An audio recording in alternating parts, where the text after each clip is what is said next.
Is produced by Prairie House Productions. All content is the property of Nordstrom's Automotive Incorporated and may not be used without our permission. Copyright Nordstrom's Automotive, Inc. Now, let's go under the hood with the Nordstrom's Motor Medics. Welcome to the Under the Hood Show. We are glad to have you with us. Russ Evans is here to answer your automotive questions. Thanks for joining us Under the Hood. Shannon Nordstrom is not here this week to join us on the Under the Hood Show. Nope. But I am here to answer your calls at 866-594-4150. That's the number to reach us here on the Under the Hood Show. And thankfully, and I'm going to put this out there to everyone listening to us now on Thursday morning while we're recording the show and doing the show live, that Shannon's not here. So we have more room for calls, and we've got calls waiting. So we're going to set a record today. So far, it's working out great. 866-594-4150. Let's talk to Dean in Minnesota. Dean, you're on the Under the Hood Show. What can we do for you? Yeah, Chris. They got an issue with my 95 F-150 pickup. It's starting to lose oil pressure a little bit, but I only notice it when I was pulling a trailer, not loaded heavy or anything, and I'd come up to a stop sign, and when you leave it in gear and you're pushing on the brake, at the stop sign, the needle would start to fall and flicker. As soon as you popped it in neutral or took off again, the oil pressure gauge went right back up to where it should be. But I'm kind of wondering what to do about that. I'd like to keep the pickup going a little longer yet. I was thinking of changing to a little bit heavier oil weight, but I wanted to kind of run this past you guys first. Well, running a heavier oil weight is not always good because, well, it's never good. What happens is with the newer engines, you'll wear some stuff out. It's just too heavy at the cold temps, and you can wear out followers and stuff in there. But I'm wondering if you don't just have a sending unit problem. And when the pressure fluctuates, it just drops below its threshold. Let's say it can only read 10 pounds or greater. So when you're going down the road, it's fine. But when it drops below 10, it just shuts off. You would need to verify that. Our first step on that in our shop is to pull the oil pressure sending unit out, check the pressure with a manual screw-in mechanical gauge, and see what that pressure is and verify what's going on. Now, if it's dropping down to 2 pounds, well, that's pretty low. That's just too low for it, and you're not going to fix it with anything electronic on the outside. So, but I got a good feeling with that truck and what we know about them. It's rare that we see an oil pressure problem like that. It's usually an electrical issue with the sending unit. And if you do put a new sending unit in it, you always have to clean out the passage for the sending unit, which runs from the sending unit down to the oil filter. You take the oil filter off, you pull the sending unit out, you spray in some carburetor cleaner down into that hole on there.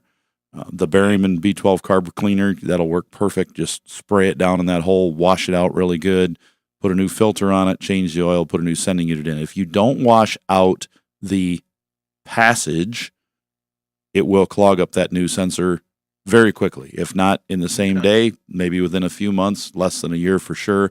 And you're going to be doing this all again. I hear people all the time that tell me, I've put 5 sending units in that. They keep going bad. And when I ask them if they've washed it out, they just look at me like, what? Yeah, that's a weird question. That's a hard question to fathom when you say it that way. Yeah, they just look at me like, I'm like, but I don't let them hang too long before they go, what? I say, yeah, just make sure when you pull that out, you wash it out. And sometimes they go, oh, yeah. Okay.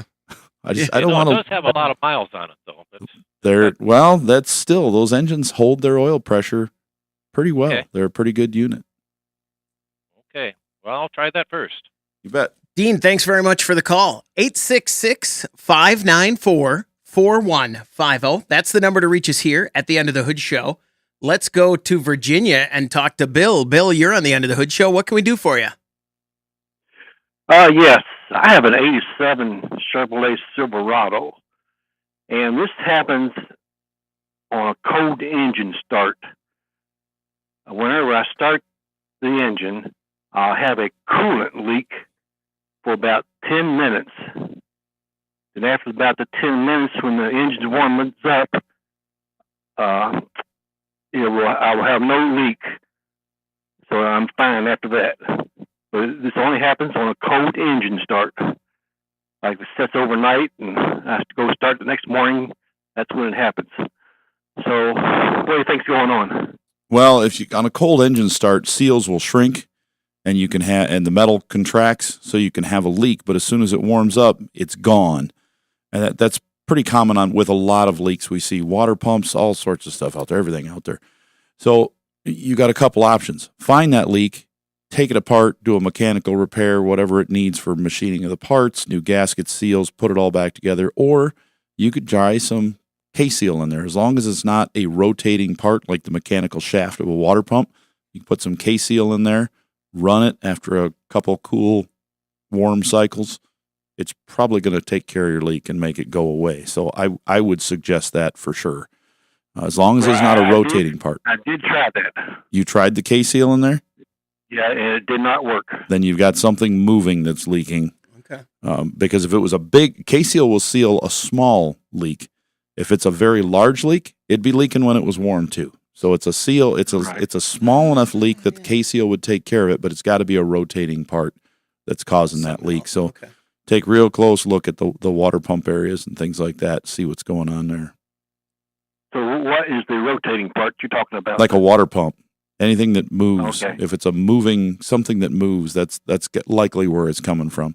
And is it, Bill, is it cold when the engine's cold on a regular day or cold winter cold?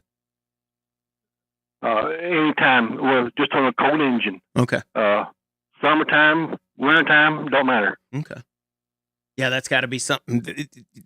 You said it there perfectly, that if it's big enough that it wouldn't be sealed by K-seal, it's big enough to go anytime. So, Bill, thanks very much for the call. Good luck. 866-594-4150. We're going to take a quick break. When we come back, we want to hear from you on the Under the Hood Show.